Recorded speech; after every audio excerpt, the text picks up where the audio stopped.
बिस्मिल्लाहिर्रहमानिर्रहीम। आज का टॉपिक है quantum numbers. N, L, M, S. ये चार क्वांटम नंबर्स हैं। According to Bohr, an electron is a particle and forms circular path around the nucleus. Bohr ने कहा था कि इलेक्ट्रॉन पार्टिकल होते हैं और न्यूक्लियस के अराउंड सर्कुलर पाथ्स में ये मूव कर रहे होते हैं। लेकिन उसके बाद डी ब्रोगली ने हमें वेव पार्टिकल ड्यूअलिटी के बारे में बताया कि पार्टिकल्स यानी कि इलेक्ट्रॉन्स वेव की तरह भी एक्ट करते हैं।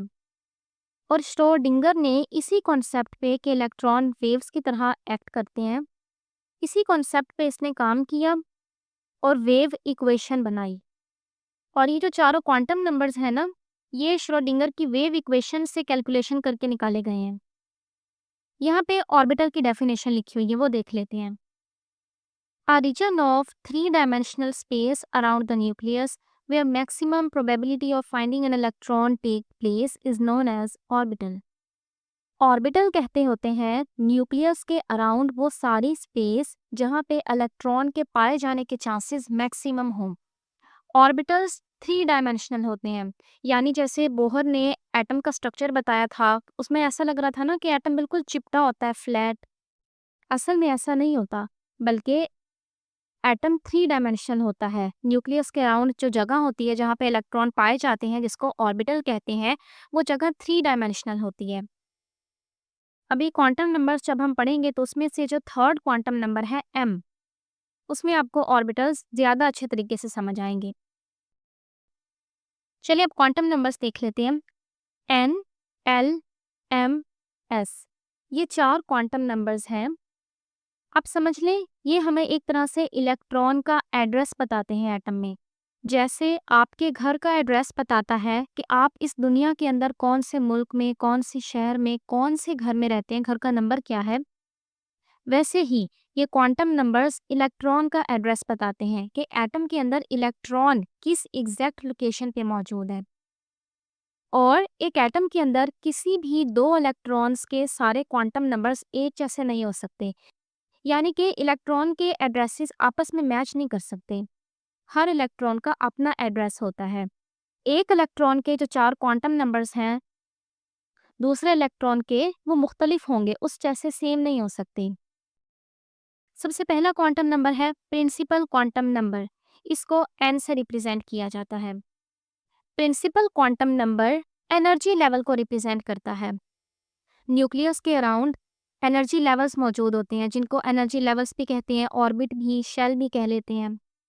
ये मैंने सिर्फ आपको दिखाने के लिए इस तरह से गोल गोल बनाया है, लेकिन जैसे हमने बताया कि एटम बहुत कॉम्प्लेक्स होता है, इस तरह से नहीं होता सादा सा कि न्यूक्लियस के अराउंड सर्कुलर ऑर्बिट्स मौजूद हों।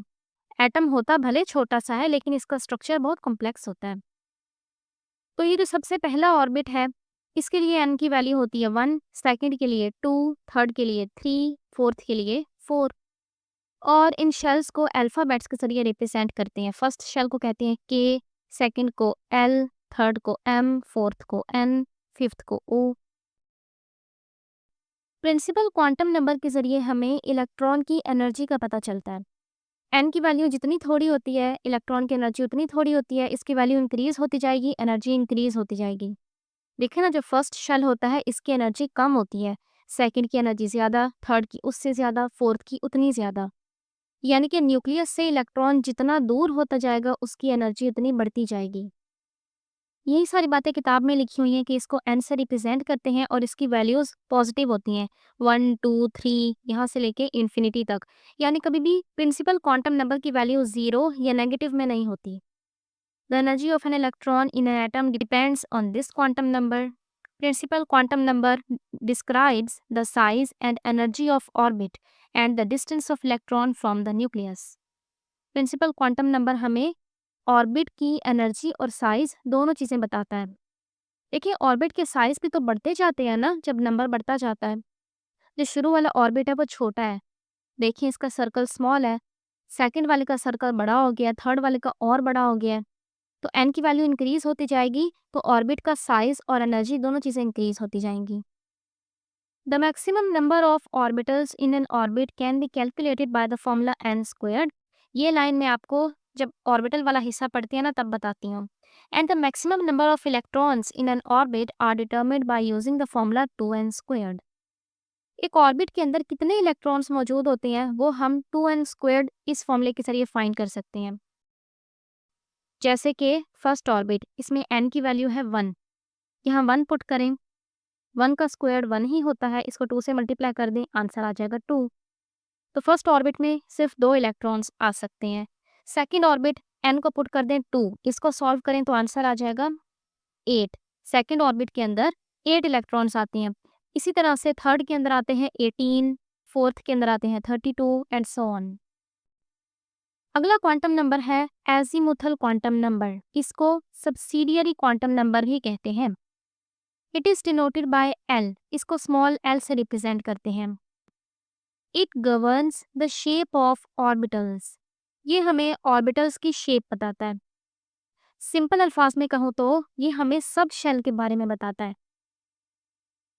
हर एनर्जी लेवल के अंदर सब शेल्स मौजूद होते हैं। ये सब शेल्स 4 तरह के होते हैं, एस, टी, डी, एफ। जैसे मैंने पहले बताया कि क्वांटम नंबर्स हमें एड्रेस बताते हैं इलेक्ट्रॉन का, तो आप समझ लें कि जैसे एक शहर के अंदर ब्लॉक्स होते हैं ना, मोहल्ले बने होते हैं, कोई डी ब्लॉक में रहता है, कोई पी ब्लॉक में रहता है, जैसे मैं जे ब्लॉक में रहती हूँ, तो ये भी बिल्कुल वैसे ही है। ऑर्बिट है शहर और उसके अंदर सब शेल्स मोहल्ले हैं, ब्लॉक्स हैं। फर्स्ट ऑर्बिट के अंदर सिर्फ एक सबशेल होता है, एस। सेकंड ऑर्बिट के अंदर 2 सबशेल्स होते हैं, एस और पी। थर्ड ऑर्बिट के अंदर 3 सबशेल्स होते हैं, एस, पी, डी। और फोर्थ ऑर्बिट के अंदर 4 सबशेल्स होते हैं, एस, पी, डी, एफ।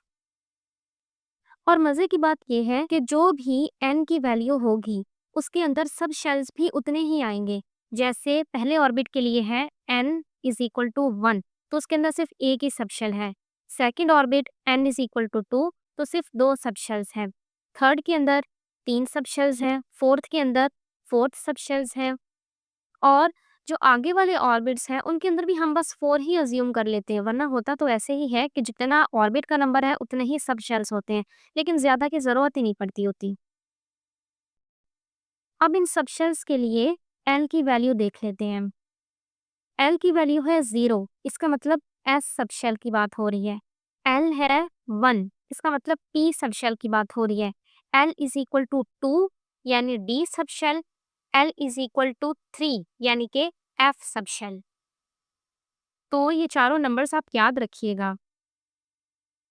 अगर मैं कहूँ एल की वैल्यू है 1, तो इसका मतलब मैं कौन से सब शेल की बात कर रही हूँ, पी की। अच्छा, इन सब शेल्स के साथ इनकी ऑर्बिट का नंबर भी लगा देते हैं। जैसे पहले ऑर्बिट के अंदर सब शेल मौजूद है s, इसको हम कहते हैं 1s। सेकेंड ऑर्बिट के अंदर 2s, 2p, ये दोनों सब शेल्स होते हैं। थर्ड के अंदर 3s, 3p, 3d। फोर्थ के अंदर 4s, 4d, 4p, 4f, ये सब शेल्स मौजूद होते हैं। अच्छा, अब ऑर्बिट के हिसाब से एल की वैल्यू देखते हैं। पहले ऑर्बिट के अंदर सिर्फ s मौजूद है, यानी एल की वैल्यू 0। सेकेंड ऑर्बिट के अंदर s और p ये दोनों मौजूद हैं, तो इसलिए सेकेंड ऑर्बिट के लिए एल की वैल्यू होती है 0 से लेके 1 तक, यानी कि 0 और 1। थर्ड ऑर्बिट के अंदर s, p, d ये 3 मौजूद हैं, तो थर्ड ऑर्बिट के लिए एल की वैल्यू होती है 0 से लेके 2 तक, यानी कि 0, 1, 2। और फोर्थ ऑर्बिट के अंदर एस, पी, डी, एफ ये 4 मौजूद हैं, तो इसके लिए एल की वैल्यू होगी 0 से लेके 3 तक। यहाँ लिखा हुआ है कि एल की वैल्यूज 0 से लेके n-1 तक होती हैं, क्योंकि आप देखें कि n की वैल्यू जो भी होगी ना, उसमें से आप एक नंबर माइनस कर दें तो आपके पास l की वैल्यू आएगी। जैसे n है 1, तो l की वैल्यू होगी 0। n है 2, तो 0 और आगे है n-1, यानी n2 है ना, तो उसमें से 1 माइनस कर दे तो बाकी बचेगा 1, यानी सिर्फ 0 और 1। तो ये एक फॉर्मूला लिखा हुआ उन्होंने, आप इसको भी याद रख लें, एमसीक्यूज आ सकता है इससे रिलेट कोई। ये दोनों लाइनें अगला क्वांटम नंबर पढ़ने के बाद समझाती हूँ। अगला है मैग्नेटिक क्वांटम नंबर। इसको रिप्रेजेंट करते हैं m से। ये हमें ऑर्बिटल की डायरेक्शंस यानी कि ओरिएंटेशंस के बारे में बताता है। देखिए, हर सब शेल के अंदर ऑर्बिटल्स मौजूद होते हैं। जैसे हर मोहल्ले में घर होते हैं, वैसे ही हर सब शेल के अंदर ऑर्बिटल्स मौजूद होते हैं। इन ऑर्बिटल्स को हम m मैग्नेटिक क्वांटम नंबर से रिप्रेजेंट करते हैं। जैसे हर घर का नंबर होता है, वैसे ही ये जो m है ना, मैग्नेटिक क्वांटम नंबर, ये हमें ऑर्बिटल्स के समझ लें एक तरह से हाउस नंबर बताता है। कुछ मोहल्ले बड़े-बड़े होते हैं, उनके अंदर ज़्यादा घर होते हैं, कुछ मोहल्ले छोटे होते हैं, उनके अंदर थोड़े से घर होते हैं। तो एस सब शेल के अंदर सिर्फ एक ऑर्बिटल होता है, यानी सिर्फ एक घर होता है। पी सब शेल के अंदर 3 ऑर्बिटल्स होते हैं। डी सब शेल के अंदर 5 ऑर्बिटल्स होते हैं। एफ सब शेल के अंदर 7 ऑर्बिटल्स होते हैं। जैसे घरों के अंदर लोग रहते हैं, बिल्कुल वैसे ही ऑर्बिटल्स के अंदर इलेक्ट्रॉन्स रहते हैं। एक ऑर्बिटल के अंदर सिर्फ 2 इलेक्ट्रॉन्स आ सकते हैं। अच्छा, m की वैल्यू देखने से पहले आप खुद भी अंदाजा लगा सकते हैं ना कि हर सब शेल के लिए m की कितनी वैल्यूज होंगी, कितनी होगी, ये तो आप अंदाजा लगा सकते हैं ना। s के अंदर सिर्फ एक ही ऑर्बिटल है, यानी सिर्फ एक घर है, तो m की वैल्यू सिर्फ एक ही होगी। p के अंदर 3 ऑर्बिटल्स मौजूद है, तो m की भी 3 वैल्यूज होंगी। d के लिए m की 5 वैल्यूज होंगी, क्योंकि d के अंदर 5 ऑर्बिटल्स होते हैं। और f के लिए m की 7 वैल्यूज होंगी, क्योंकि 7 ऑर्बिटल्स होते हैं। बुक में लिखा हुआ है कि मैग्नेटिक क्वांटम नंबर हमें बताता है ऑर्बिटल की ओरिएंटेशन या उसकी डायरेक्शन के बारे में। तो हम यूँ भी कह सकते हैं कि s सबशेल के अंदर एक ऑर्बिटल होता है, या फिर एक ओरिएंटेशन होती है, या एक डायरेक्शन होती है उसकी। p सबशेल के अंदर 3 ऑर्बिटल्स होते हैं, या फिर 3 ओरिएंटेशंस होती हैं, या 3 डायरेक्शंस होती हैं उसकी। तो ये सारे टर्म्स भी यूज हो सकती हैं। एक सब शेल के अंदर जितने भी ऑर्बिटल्स होते हैं, यहाँ लिखा हुआ है कि उन सब की एनर्जी भी सेम होती है और उन सब की शेप भी सेम होती है। यहाँ वर्ड लिखा हुआ है डीजेनरेटेड ऑर्बिटल्स। डीजेनरेटेड ऑर्बिटल्स मतलब सेम एनर्जी वाले ऑर्बिटल्स। एक सब शेल के अंदर जो भी ऑर्बिटल्स होते हैं, उनकी एनर्जी सेम होती है। जैसे आप समझ लें, एस के अंदर तो एक ही ऑर्बिटल होता है ना। पी के अंदर जो 3 ऑर्बिटल्स होते हैं, उनके नाम होते हैं P X, P Y, P Z. इन तीनों ऑर्बिटल्स की एनर्जी सेम है। अब क्योंकि क्वांटम नंबर तो न्यूमेरिकल वैल्यूज हैं, तो न्यूमेरिकल वैल्यू के हिसाब से देख लेते हैं। m की वैल्यूज -l से लेके +l तक होती हैं। s, इसके लिए l की वैल्यू होती है 0, और 0 तो कोई प्लस माइनस में नहीं होता, तो इसकी m की वैल्यू भी होती है 0। आपकी किताब में गलत लिखा हुआ है 1। p, l की वैल्यू होती है 1, तो इसकी m की वैल्यूज बन जाएंगी -1, 0, +1। -1 के बाद 0 आता है ना। d, l is equal to 2, तो वैल्यूज बन जाएंगी -2, -1, 0, +1, +2। और f के लिए l इज इक्वल टू 3, और m की वैल्यूज आ जाएंगी -3, -2, -1, 0, +1, +2, +3। अब आप गिन भी लें बेशक इन सारी वैल्यूज को। s के लिए m की वैल्यू सिर्फ एक है, यानी कि एक ऑर्बिटल होता है। p के लिए 3 वैल्यूज हैं, d के लिए 5 है, f के लिए 7 है। अच्छा, मैंने आपको इस फॉर्मूले के बारे में बताना था, n स्क्वायर्ड। ये फॉर्मूला हमें बताता है कि एक ऑर्बिट के अंदर टोटल ऑर्बिटल्स कितने हैं। तो पहले ऑर्बिट के अंदर तो सिर्फ एक ही होता है। सेकंड के अंदर s के अंदर सिर्फ एक ही टाइप होती है, और p की 3 टाइप्स होती हैं, यानी कि टोटल 4। थर्ड ऑर्बिट के अंदर s p d, s एक ही टाइप का होता है, p की 3 और d 5 टाइप्स का। तो टोटल ऑर्बिटल्स हो गए 9। तो ये है वो फॉर्मूला जिसके मुतालिक मैंने आपको बताना था कि n स्क्वायर्ड, इसके ज़रिए एक ऑर्बिट के अंदर जितने भी टोटल ऑर्बिटल्स मौजूद हैं, हम वो फाइंड कर सकते हैं। ये फॉर्मूला 2l+1 ये बताता है कि एक सब शेल के अंदर टोटल कितने ऑर्बिटल्स मौजूद हैं। इस फॉर्मूले की वैसे ज़रूरत तो नहीं है, उसके अलावा भी हमें पता है कि एक सब शेल के अंदर टोटल कितने ऑर्बिटल्स मौजूद होते हैं। एस के अंदर सिर्फ एक ऑर्बिटल होता है, पी के अंदर 3, डी के अंदर 5, एफ के अंदर 7। इस फॉर्मूले के अंदर वैल्यूज पुट करके देख लें तो भी यही आंसर आएंगे। 2l + 1। एस के लिए एल की वैल्यू होती है 0, यहाँ पे 0 पुट कर दें तो आंसर आ जाएगा 1। पी के लिए एल की वैल्यू होती है 1, तो इस फॉर्मूले में एल की जगह आप 1 पुट करें तो आंसर आ जाएगा 3। इसी तरह से डी और एफ के लिए भी भले करके देखें। और जो नेक्स्ट फॉर्मूला है 2 × 2l + 1, इस फॉर्मूले के जरिए हम ये पता लगा सकते हैं कि एक सम शेल के अंदर टोटल कितने इलेक्ट्रॉन्स आ सकते हैं। यानी कि एस के अंदर टोटल कितने इलेक्ट्रॉन्स आ सकते हैं, पी में कितने आ सकते हैं, डी में कितने आ सकते हैं, एफ में कितने आ सकते हैं। तो एक बात याद रखिएगा कि एक ऑर्बिटल के अंदर 2 इलेक्ट्रॉन्स आते हैं। तो एस के अंदर सिर्फ एक ही ऑर्बिटल होता है ना, इसका मतलब टोटल 2 इलेक्ट्रॉन्स आ सकते हैं। पी, इसके अंदर 3 ऑर्बिटल्स होते हैं और एक ऑर्बिटल में मैंने बताया कि 2 इलेक्ट्रॉन्स आ सकते हैं, यानी कि टोटल 6 इलेक्ट्रॉन्स आ सकते हैं पी सबशेल के अंदर। डी, इसके अंदर होते हैं 5 ऑर्बिटल्स, यानी कि टोटल इलेक्ट्रॉन्स 10 आ सकते हैं। और एफ, इसमें होते हैं 7 ऑर्बिटल्स, यानी टोटल इलेक्ट्रॉन्स आ सकते हैं 14। तो यही चीज़ इस फॉर्मूले के जरिए भी फाइंड हो सकती है। वैसे तो ये बातें भी ज़बानी याद रखने वाली ही हैं, आप ज़बानी याद रखें कि एस, पी, डी, एफ इनके अंदर मैक्सिमम कितने इलेक्ट्रॉन्स आ सकते हैं, लेकिन इस फॉर्मूले को भी याद रख लें। अगला है स्पिन क्वांटम नंबर, इसको ऐसे रिप्रेजेंट करते हैं। ये हमें बताता है कि इलेक्ट्रॉन किस तरह से रोटेट कर रहा है।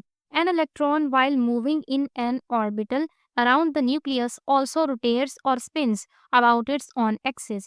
The spinning of an electron is either in clockwise or anti-clockwise.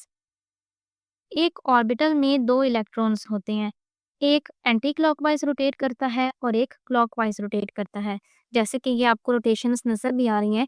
अगर कोई चीज़ ऐसे मूव करे जैसे कि घड़ी की सुइयां मूव करती हैं तो उसको कहते हैं क्लॉकवाइज, और अगर वो उससे ऑपोजिट मूव करिए तो उसको कहते हैं एंटी क्लॉकवाइज। अब एक ऑर्बिटल में जो 2 इलेक्ट्रॉन्स होते हैं ना, वो दोनों एक दूसरे से मुख्तलिफ तरीके से रोटेट करते हैं। अगर एक क्लॉकवाइज है तो दूसरा ज़रूर एंटी क्लॉकवाइज होगा। और इनको हम इस तरह से पिक्चर की फॉर्म में भी शो करते हैं। एक का एरो ऊपर की तरफ जा रहा है, एक का एरो नीचे की तरफ जा रहा है, कि एक ऑर्बिटल के अंदर ये 2 इलेक्ट्रॉन्स हैं और इन दोनों की स्पिन अपोजिट है। इलेक्ट्रॉन की स्पिनिंग मैग्नेटिक फील्ड के साथ एसोसिएटेड होती है। यानी कि इलेक्ट्रॉन के स्पिन होने की वजह से इलेक्ट्रॉन एक तरह से छोटे से मैग्नेट का काम करता है। और जब हम इन इलेक्ट्रॉन को मैग्नेटिक फील्ड के अंदर रखते हैं ना, तो इसके साथ वो इंटरैक्ट करता है। क्योंकि मैग्नेटिक फील्ड के अंदर आप अगर कोई मैग्नेट रखेंगे तो उन दोनों का इंटरेक्शन होगा ना, इसको कहते होते हैं जीमैन इफेक्ट, और ये आपके टॉपिक का फिलहाल हिस्सा नहीं है वैसे।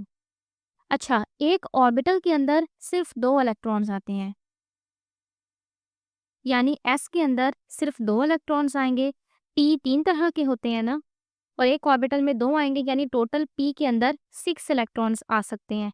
डी 5 तरह के होते हैं, तो इसलिए टोटल डी के अंदर 10 इलेक्ट्रॉन्स आ सकते हैं और एफ के अंदर टोटल 14 इलेक्ट्रॉन्स आ सकते हैं। और एक ऑर्बिटल के अंदर जो 2 इलेक्ट्रॉन्स होते हैं, उन दोनों की स्पिन एक दूसरे से अपोजिट होती है। अगर एक क्लॉकवाइज है तो दूसरा एंटी क्लॉकवाइज होगा। क्लॉकवाइज स्पिन को हम रिप्रेजेंट करते हैं -12 से, और एंटी क्लॉकवाइज को रिप्रेजेंट करते हैं +12 से। सेल्फ असेसमेंट में लिखा हुआ है कि 2 इलेक्ट्रॉन्स के लिए उन्होंने क्वांटम नंबर्स दिए हुए हैं और कह रहे बताएं इनमें से कौन सा वाला रॉन्ग है और वो क्यों रॉन्ग है। तो फर्स्ट क्वांटम नंबर जो लिखे हुए हैं ना, फर्स्ट वन, ये रॉन्ग है। इसमें लिखा हुआ है n = 0, हालांकि n तो 0 हो ही नहीं सकता। n की वैल्यूज स्टार्ट होती हैं 1 से। l 0 हो सकता है, m भी 0 हो सकता है, और आगे भी गलत लिखा हुआ है s हाफ, और जो b वाला है ये बिल्कुल करेक्ट है। तो देखें, ये जो चारों चीज़ें लिखी हुई हैं n, l, m, s, इनकी वैल्यूज़, ये एक इलेक्ट्रॉन का एड्रेस है। इससे हमें पता चलेगा कि वो इलेक्ट्रॉन एटम में कहाँ पे मौजूद है, और उस एटम के अंदर किसी भी और इलेक्ट्रॉन के इस तरह के चारों क्वांटम नंबर्स नहीं हो सकते। उसका एड्रेस कहीं ना कहीं से मुख्तलिफ होगा। अगर उसका n भी 1 है, l भी 0 है, m भी 0 है, तो कभी भी s ये नहीं हो सकता, क्योंकि अगर वो एक ही जगह पे एक ही ऑर्बिटल के अंदर भी हैं, तो भी 2 इलेक्ट्रॉन्स की स्पिन एक जैसी नहीं हो सकती। -12 का मतलब है क्लॉकवाइज, तो दूसरे वाले की होगी एंटी क्लॉकवाइज यानी कि +12। अच्छा, अब हम ना एड्रेस लिखते हैं ज़रा इलेक्ट्रॉन्स के लिए। दूसरा ऑर्बिट है, इसके अंदर दूसरी ऑर्बिट के अंदर 2 सबशेल्स होते हैं ना, s और p। p के अंदर है 6 इलेक्ट्रॉन्स। हम इस p सबशेल के लिए जितने भी 6 इलेक्ट्रॉन्स हैं ना, सबका एड्रेस लिखते हैं। n की वैल्यू तो इन 6 के 6 इलेक्ट्रॉन्स के लिए ही 2 होगी, क्योंकि सारे ही सेकंड ऑर्बिट से ताल्लुक रखते हैं। l की वैल्यू ये भी इन 6 इलेक्ट्रॉन्स के लिए सेम होगी, वो होगी 1, क्योंकि ये सारे ही p से बिलोंग करते हैं और p के लिए l की वैल्यू होती है 1। m की वैल्यू वो देख लेते हैं कैसी होगी। p के अंदर 3 ऑर्बिटल्स होते हैं। एक के लिए m की वैल्यू होती है +1, एक के लिए 0, एक के लिए -1 और एक ऑर्बिटल में 2 इलेक्ट्रॉन्स आते हैं, इसलिए 2 इलेक्ट्रॉन्स के सेम m की वैल्यूज होंगी। तो यहाँ लिख देते हैं हम। फिर उसके बाद आती है स्पिन। जो ये वाला ऑर्बिटल है, इसके अंदर 2 इलेक्ट्रॉन्स हैं। एक के लिए स्पिन होगी क्लॉकवाइज, एक के लिए एंटी क्लॉकवाइज। एक की वैल्यू होगी यानी कि -12 और एक की +12 और बाकियों के अंदर भी ऐसा ही होगा। तो अब आप देखिए कि p सबशेल के 6 इलेक्ट्रॉन्स के हमने ये एड्रेसेस लिखे हैं। आप देखें इनमें से किसी भी इलेक्ट्रॉन्स के क्वांटम नंबर सारे आपस में मैच नहीं करते, कहीं ना कहीं से वो डिफरेंट है। और इस टेबल के अंदर सारा खुलासा लिखा हुआ है जो भी हमने इस टॉपिक में पढ़ा है। तो ये था हमारा आज का टॉपिक। अगले टॉपिक में हम पढ़ेंगे शेप्स ऑफ ऑर्बिटल्स। अस्सलाम वालेकुम।